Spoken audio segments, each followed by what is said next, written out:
you're a football fan, or you like Desperate Dan, if you're a bit of a cook, or you like a good book, don't delay to have your say yes, do it right away, yeah. Right, did anyone see WYSIWYG on the telly?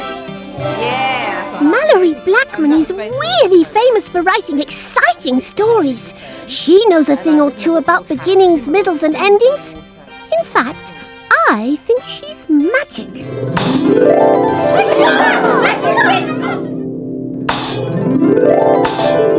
Hi, Seb. I believe you're looking for a fairy godmother. Yes, I've got to write a proper story with a beginning and middle and an end, but I really don't know where to begin. Well, I always think a really good place to start is when something's about to change. So let's have a look at the original story. Okay. Right, now can you tell me about the beginning of Cinderella? How does that start? The two ugly sisters and Cinderella's stepmother find out that there's a ball and they all get tickets, and Cinderella's really excited. But the stepmother and the two ugly sisters say you can't go because you don't have any clothes to wear. So she gets the invitation to the ball, so she's happy, but then they tell her she can't go, so she's really unhappy. So let's talk about your story, Cinder's 2. Where do you think that might change? What does it start? How does it start, and then how does it change? Prince Charming and Cinderella are just living in their castle happily ever after. Okay, and then what happens? Maybe the two ugly sisters come along and say, can we live with you for a while or something like that. Oh, that's a good way. So that's a change in itself, isn't it? Because then you've got Prince Charming and Cinderella and they're very happy, and then the ugly sisters turn up. I like that beginning. That's a really good one. Once upon a time, Cinderella and Prince Charming were very, very happy. Their favourite place in the whole world was the dining room on the second floor of their castle. Chin chin. A great for you, my sweet. Thank you. How very charming of you. I'm so happy, PC dearest. Chin chin. Meanwhile, the ugly sisters were very, very cross at being cheated by their sister. They set off for Prince Charming's castle with a secret plan. Help! Help! Help! Help! Don't go! I've got a feeling I know who it is. It's my sisters. Hello! Remember us? We've had the most terrible thing happen to us, haven't we, sister? Absolutely terrible. Our dear mother is dead. We're homeless, without a friend in the world. We were wondering if maybe we could come and stay for a few days. It's your poor sisters, dearest. They've come to pay us a visit. Oh no. Do you think the ugly sisters could come and pay us a visit, Mousie? No, I don't, Larry. The point is that the beginning of a story needs to start with a change. So, if at the beginning the main character is happy, then something needs to happen which will make them unhappy. That's the sort of thing, Larry. Oh, and what happens next? The middle, Larry. Well, for our middle section, it's always good to make sure that things get worse before they get better. So in our original story, things got worse before they got better, didn't they? Because she was really happy, fairy godmother arrived and she could go to the ball. But then the clock struck midnight and she had to run away from the prince. Things are really bad, aren't they? So that's a really good way of thinking about our middle section. So what could happen in the middle of Cinder's 2, do you think? Cinderella and Prince Charming start to argue. But then what happens? What actually happens to make it worse? The ugly sisters say, can you show us the dungeons? And they go, yes. And then the ugly sisters run out and shut the door on them and lock them in. So you think they'd lock them in the dungeon and they'd be stuck in there? Oh, that would be terrible. So, and then it's, how are they going to get out of this one? I like that. That's a really good end to our middle, isn't it? Very soon the ugly sisters were almost running the place. Prince Charming was completely taken in by their flattering ways, and Cinders was made to be a servant again. So charming, he's so charming, isn't he, sis? Absolutely.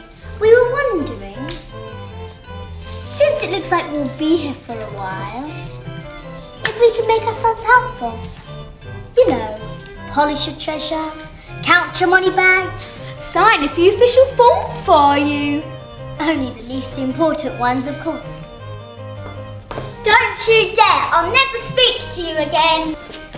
How very unkind! Look, I'm sure it'd do any harm, dear. I'll be delighted if you polish my treasure. It's down the corridor, second door on the right.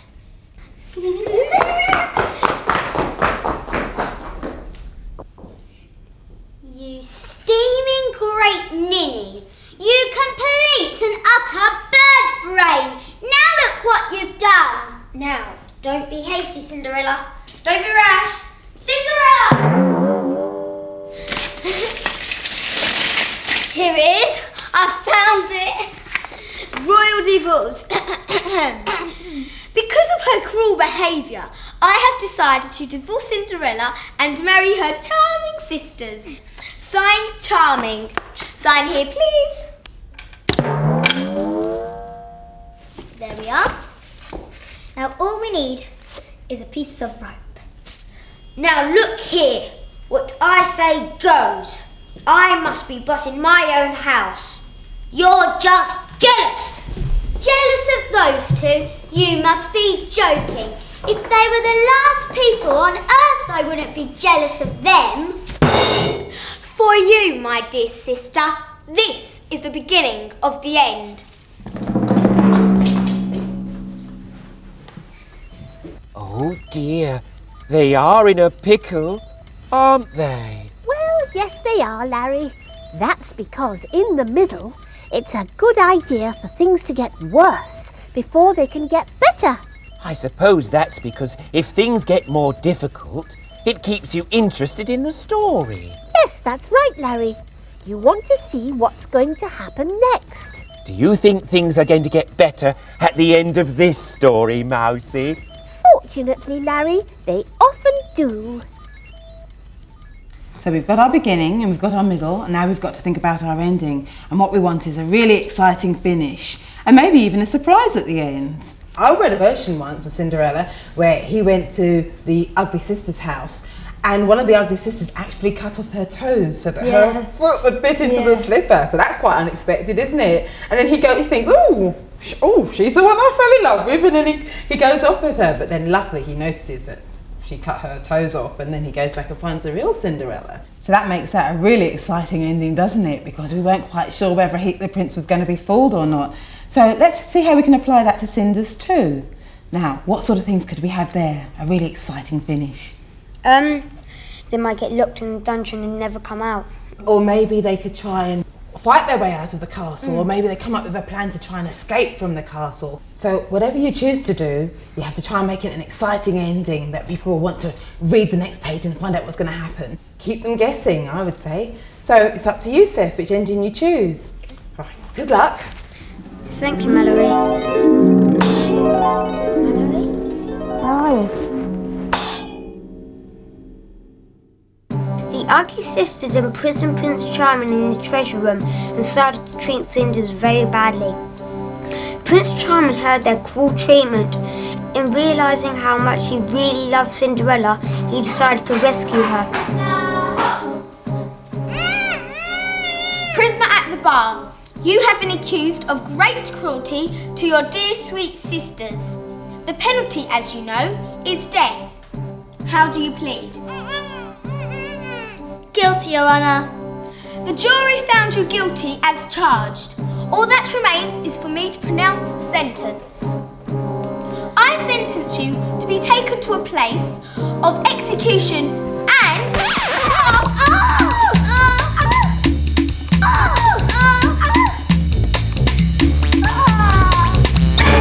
But darling, I'm your knight in shining You can't do this. You're my wife. Was, sweetheart, was your wife.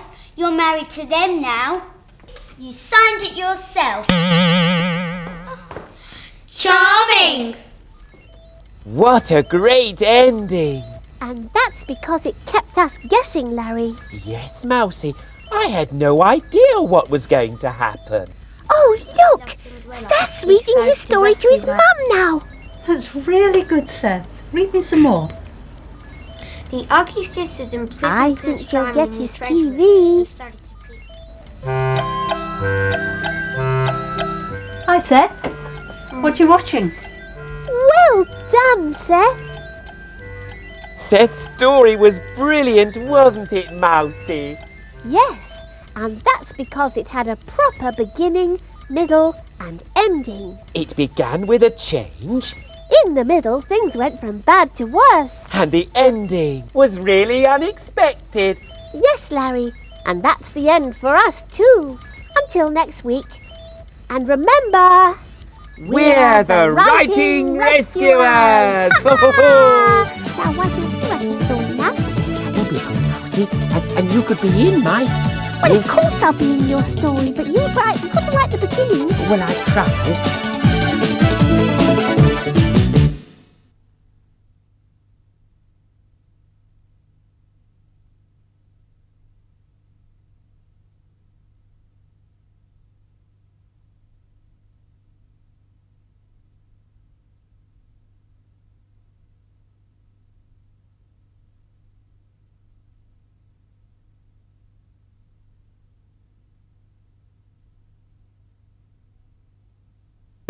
If you're a football fan, or you like Desperate Dan, if you're a bit of a cook, Or you like a good book, don't delay. To have your say, yeah, do it right away. Right away, yeah, do it right away. Give your mates a scare. tell them you really care.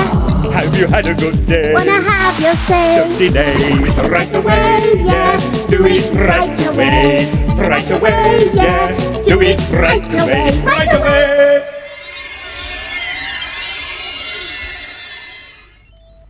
What's the writing challenge today, Mousy? Today, Larry, we're helping someone write a play. Oh, I've always wanted to be in a play. Really? You do surprise me sometimes, Larry. If you're writing a play and don't know what to say, We'll be here to save the day. Hooray!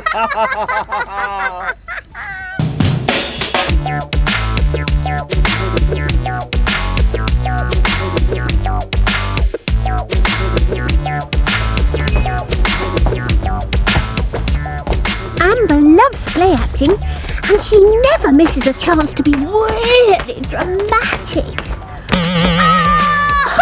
How's my leg?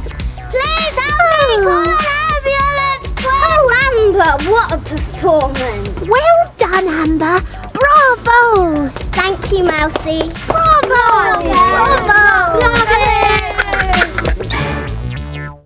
Amber's writing a play that she's going to put on in front of the whole school. Scene 1. Waiting for Tom. Let's see how the first rehearsal goes. Okay, is everybody ready? Okay, cue Lisa. I like my room because it has a great view over the street. The weather's not been good recently, lots of rain and mist. I had chips and sausages for tea last night, but Mum had run out of tomato sauce.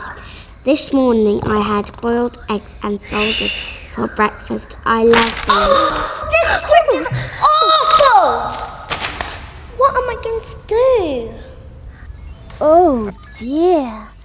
Amber's play is really boring. I think she needs our help, Mousy.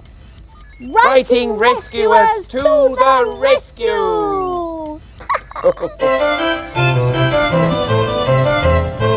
Luckily for Amber, I know just the person to help her. David Wood is really famous for writing plays based on brilliant stories like The Big Friendly Giant, The Meg and Mog Show, and Noddy. And you're that David Wood fella? I see one of your plays the other day. It was absolutely brilliant. Well, that's very kind. Thank you very much. A man of great taste. David's on his way to rehearsals for his play, The Gingerbread Man. Ooh, how exciting. Hello. Oh, hi. You must be Amber. Yes, yeah? I'm Amber. Elsie tells me you need some help with your play. Yep. Yeah, is this it? Yep, that's it. Oh, well, it looks fun to me. Come on, let's go and talk about it. Okay. This way. Here we are, Amber. We're in the theatre. This is the Theatre Museum Theatre. Look, there are the actors. Good morning. Hi, David. Morning. Now, let's go and sit down over there, shall we? Yeah? Sit on that one. Good. Now, Amber, if your play's going to be fun, you're going to need some scenes. What do you mean by that? Well, it's more interesting if things happen in different places. Ta-da! Now, in real life, you go from place to place. But in a play, you can just go to the exciting places without having to get there. Let's have a look. Scene 1, at the fountain. Scene 2, inside the cave. Scene 3, outside the palace. And when it's the end, The curtain comes down to thunderous applause. Yeah! So when you're writing a play, you need to include different scenes. Yes, Larry. And the scenes of a play are like the chapters of a book. Each scene moves the play on to the next important bit. You can even have 2 scenes where different things are happening at the same time. For example, Scene 1. Larry was walking in the country looking for some fresh fruit. Scene 2. Meanwhile, Mousie was in town shopping for some cheese. Her favourite food. Scene 3. Later, they met in the woods. To eat by the light of the moon.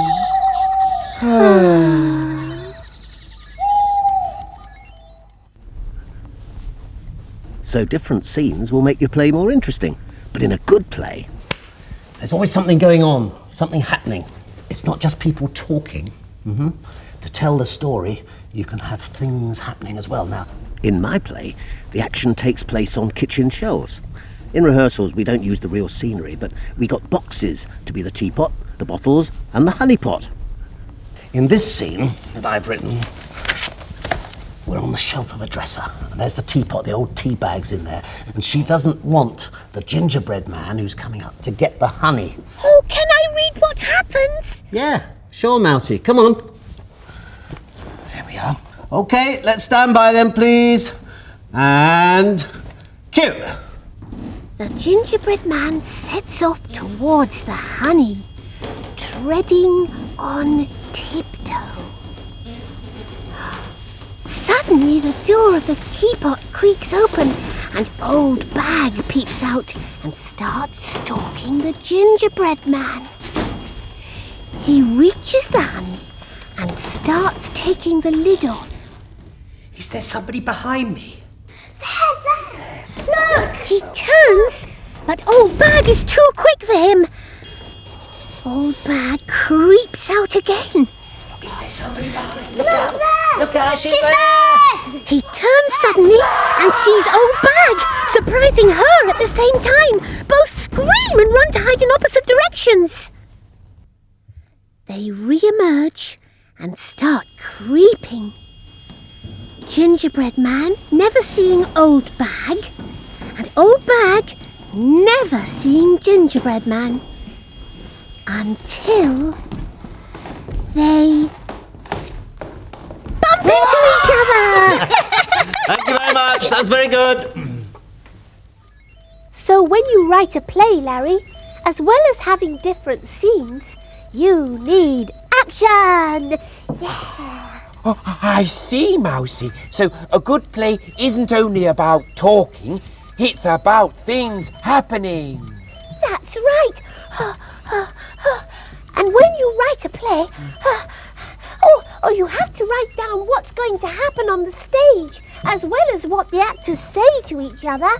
I think you can stop the action now, Mousy.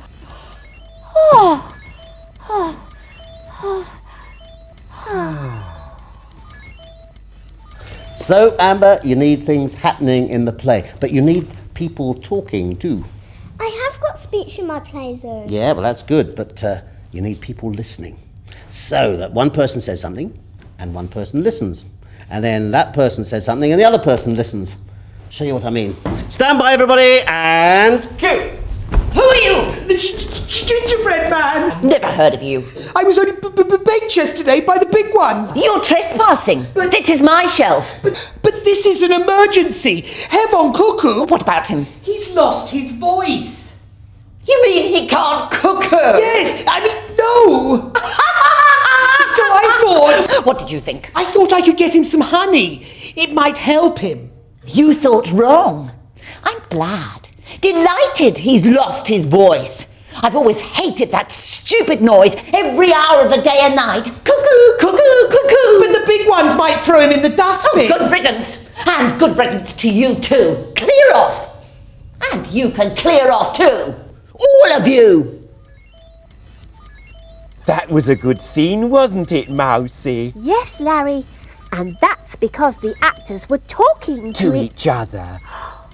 One person said something And then the other one replied. one of them was listening And then the other one was listening, just like you. And me, Larry. There you go. Yep. Very good luck with your play, Amber. Thank you, David. Bye. Bye. Bye. Bye. And now Amber's off to rewrite her play. Amber's play. Scene 1. Waiting for Tom. Lisa's bedroom. Lisa on bed, flicking through magazines. Ooh. Lisa, have you done your homework? Yes, Mum, I did it yesterday. Mums these days. I'll get it! It could be Tom. Psst, Amber, how's it going? It's going really well. Hello, Lisa. Let's hear what Amber's characters say to each other. I trust you'll take care of Tom. He's feeling a bit sad today. Can I speak with your mum? Yes, Mrs. Smith, I'll get her for you right now. Mum! Mum, can you come here? Miss Smith wants to speak with you. Come on, Tom, let's go up to my room and play. Tom follows Lisa to the bedroom. I'm going to read you my Viking storybook. Close your eyes and imagine. A long time ago in Scandinavia, there were two gangs of Vikings, the eagles and the bears. Oh, nice scene change. Help! The Vikings are going to attack us! Do something, Lisa! No. Why not? We're going to die. I'll have to fight them myself. No, Tom, these Vikings are good. These are the eagles. We're going to help them defeat the grizzly bears. Last scene. The eagles fight the bears at the church.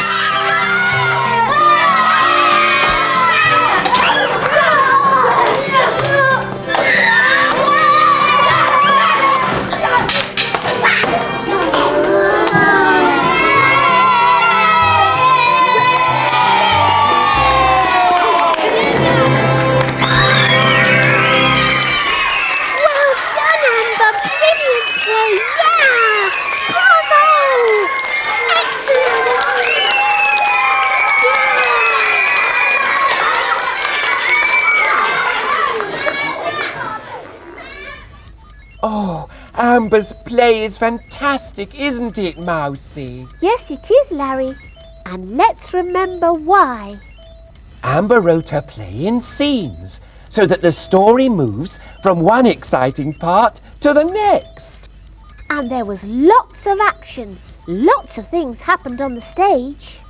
And the characters talked And listened to each other. Oh, Mousy, I'm so glad we talk and listen to each other. Most of the time. I wouldn't have it any other way, Larry. Happy playwriting. And remember, we're the Writing Rescuers! Yes, well, I think we're rather good now that we've written this play. I know, and I know these